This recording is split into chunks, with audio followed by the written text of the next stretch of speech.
हम सबको मालूम है फीमेल की बॉडी में बच्चेदानी होती है जिसको हम मेडिकल लैंग्वेज में यूट्रस या जनरल भाषा में वूम कहते हैं। इसकी जो अंदर की कैविटी है, अगर हम उसको कैमरा डाल के चेक करें, उस प्रोसीजर को हम हिस्ट्रोस्कोपी कहते हैं।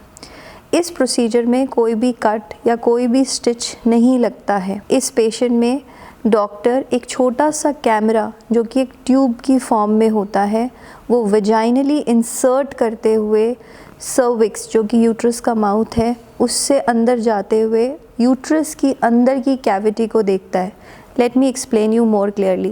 Suppose this is that camera and this is the uterus and this is the mouth of the uterus. अब मैंने ये कैमरे को अंदर डाला। अब ये कैमरा यूट्रस के अंदर है और अब ये कैमरा जो है इसका जो कनेक्शन है एक टीवी स्क्रीन से। अब जो भी चीज़ कैमरे में दिखाई दे रही है वो एक डॉक्टर को उस टीवी स्क्रीन पे दिखाई दे रही है। अब जब जो चीज़ें अंदर दिख रही हैं, अगर उसने चेक कर लिया, एक डायग्नोसिस बन गया कि क्या चीज़ है पेशेंट को, तो वो बस डायग्नोसिस करके बाहर आ जाएंगे। अगर सपोज अंदर कोई प्रॉब्लम जैसे कि पॉलिप, जैसे कि फाइब्रॉइड मिल जाता है, तो इमीडिएटली कैमरे की नज़र में हम उस पर्टिकुलर चीज़ को बाहर निकाल देंगे। उसको हम बोलेंगे थेरापेटिक हिस्ट्रोस्कोपी। मोस्ट कॉमनली ये जो प्रोसीजर है ये डायग्नोस्टिकली ही यूज़ किया जाता है। इसके एज सच कोई साइड इफ़ेक्ट्स नहीं होते, कोई ऐसी प्रॉब्लम्स नहीं होती जिसमें पेशेंट को कट लगा है जिसकी वजह से बेड रेस्ट एडवाइस हो। ये हार्डली 15 मिनट का प्रोसीजर है। 15 मिनट के बाद पेशेंट अगर एनेस्थीसिया में ये प्रोसीजर करवा रहे हैं तो वो हार्डली 2 घंटे तक हॉस्पिटल में रहते हैं और सेम डे वो अपने घर जा सकते हैं। नेक्स्ट डे से ही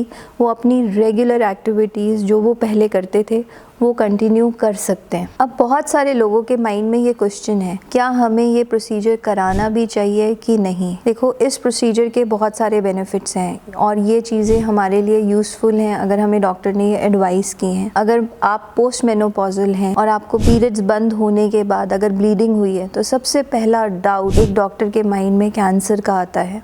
हिस्ट्रोस्कोपी से बेस्ट मेथड कुछ भी नहीं होता, क्योंकि कैमरा डायरेक्टली यूट्रस के अंदर जा रहा है और कोई अगर एबनॉर्मल ग्रोथ नज़र आ रही है तो इससे बेस्ट तो हमें अल्ट्रासाउंड पे भी नहीं दिखाई दे सकती। कुछ भी डाउट होता है तो इमीडिएटली वहाँ से सैंपल कलेक्ट किया जा सकता है और चेकिंग के लिए भेज दिया जा सकता है।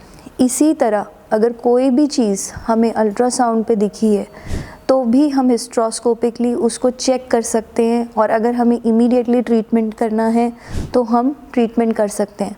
सो अगर हमें 100% कोई चीज़ डायग्नोज बेस्ट तरीके से हो सकती है तो वो हिस्ट्रोस्कोपिक के तरीके से हो जाती है और इससे हम बेस्ट ट्रीटमेंट दे सकते हैं। इसी तरह कई फीमेल्स को पीरियड्स में प्रॉब्लम, पीरियड्स में हैवी ब्लीडिंग, पीरियड्स इरेगुलर होना, पर उसका कोई भी कारण हमें समझ नहीं आता। हमारे हार्मोन्स टेस्ट भी नॉर्मल आते हैं, हमारे अल्ट्रासाउंड भी नॉर्मल आते हैं। उस सिनेरियो में hysteroscopy can be helpful. Doctor puts in a camera inside and checks the cavity to see any abnormality inside. Infertility में भी बहुत इंपॉर्टेंट रोल प्ले करता है हिस्ट्रोस्कोपी।